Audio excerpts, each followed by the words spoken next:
umukandida utavuga rumwe n'ubutegetsi bwa Kongo Martin Fayulu yanze amajwi yavuye mu matora aho undi mukandida Felix Tshisekedi yatangajwe ko ari perezida. Fayulu asanga amajwi yaribwe.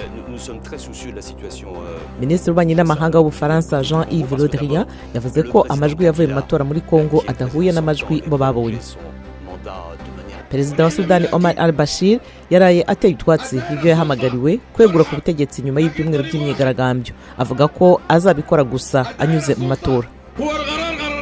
Uwahoze ari minisitiri w'imari muri Mozambique Manuel Chang yitabye urukiko bwa kabiri i Johannesburg muri Afurika y'Epfo ku nguzanyo y'ibanga ivugwa kuri leta ya Mozambique ingana na miliyari 2 z'amadolari. Naho sekretari wa leta ya Amerika Mike Pompeo yabonanye na mugenzi we wa Misiri Sameh Shoukry kandi yavuze ko Amerika ikomeje ibyo yiyemeje kurwanya iterabwoba mu karere.